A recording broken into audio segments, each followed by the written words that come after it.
నేను ఆ రోజు నాకు వచ్చింది, నీ ఫోన్ హ్యాక్ అవుతుంది, హ్యాక్ చేసే ప్రయత్నం చేస్తున్నారు, జాగ్రత్తగా ఉండని యాపిల్ కొన్ని నాకు సలహాలు ఇచ్చింది, రైట్.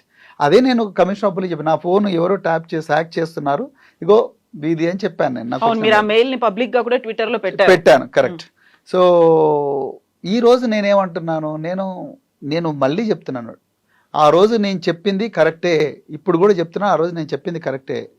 నేను ఈ రోజు ఏం చెప్తున్నాను, ట్యాపింగ్ చట్టబద్ధమే, కానీ రాజకీయ నాయకులకు ఆపాదించకండి.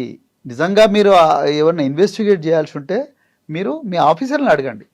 ఇంతమంది 6 మంది ఆఫీసర్లు ఉంటారు, అందరూ పెద్ద పెద్ద ఆఫీసర్లు, వాళ్ళని అడగండి.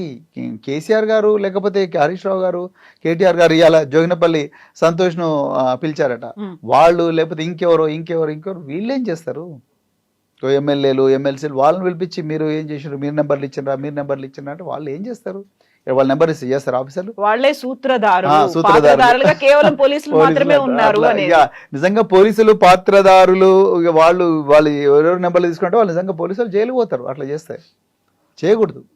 సో నేను ఆ రోజు చెప్పిన దానికి ఈ రోజు చెప్పిన దానికి నా లోపల తేడా లేదు. రఘునందన్ రావు గారు టంగ్ ట్విస్ట్ చేస్తారు, ఆయన రోజుకో మాట మాట్లాడతారు, నేను అట్లా మాట్లాడడానికి రాదు, అదే మా బలహీనత. మీరు గతంలో చేసినటువంటి కంప్లైంట్ కి ఆన్సర్ ఏమైనా వచ్చిందా? అప్పుడు ప్రభుత్వం చేసిందా, పోలీసులు చేశారా? మీరు రాలేదు.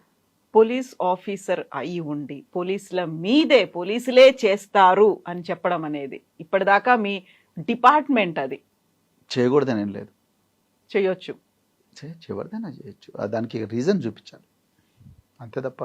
రీజన్ చూపించాలి. 6 మంది ఆఫీసర్లు నేను చెప్పిన వాళ్ళు ఎవరైతే chief of intelligence, DGP, principal secretary home, chief secretary, law secretary, GAD secretary, వీళ్ళందరూ ఇతను దేశానికి ప్రమాదకారి అనుకుంటే చేయొచ్చు. అలా తెలంగాణలో 5,000 మందికి పైగా ప్రమాదకారులు ఉన్నారా? అది పోలీసులు చెప్పాలి. అందులో మీరొకరున్నారు, ఆకునూరు మురళి గారు కూడా ఉన్నారు. అది రాజ్యం చెప్పాలి, నేను ఎట్లా చెప్తా? పోలీసులు చెప్పాలి. రాజ్యం అంటే పోలీసులు చెప్పాలి. అది నిజంగా నా చేసి ఉంటే అది వాళ్ళు చెప్పాలి, అంత నేను చెప్పడానికి లేదు. అయితే ప్రతిసారి ప్రభుత్వాలు పక్కకెళ్ళిపోతాయి, అక్కడ మంత్రులు కావచ్చు, మిగతా వాళ్ళందరూ పక్కకుంటారు, ఎవరైతే కీలకమైనటువంటి పొజిషన్లో ఉన్నటువంటి అధికారులు ఉన్నారో వాళ్ళే బలవుతారు అనే ఒక మాట ఉంది కదా. దుర్వినియోగం చేస్తే బలవుతారు. ప్రభుత్వం చెప్తుందండి, చెయ్యండి, సంతకం పెట్టండి అని చెప్పినప్పుడు ఆబ్వియస్ గా పెట్టాల్సిన అవసరం ఉంటుంది, వాళ్ళ మీద ప్రెషర్ ఉంటుంది. చాలా కీలకమైన ప్రశ్న అడిగారు, కానీ మీరు ప్రభుత్వం చెప్పింది చేయాలన్నా, ఒకవేళ నాకు తెలిసినంత ఏ ప్రభుత్వం చెప్పదు, ఒకవేళ చెప్పిన ప్రభుత్వం అంటే ఎవరైనా ముఖ్యమంత్రి లేకపోతే హోంమంత్రి ఎవరైనా చెప్పరు అని నేను బలంగా నమ్ముతున్నా. ఒకవేళ ఎవరైనా చెప్పినా ఏ ఆఫీసర్ కూడా చేయకూడదు.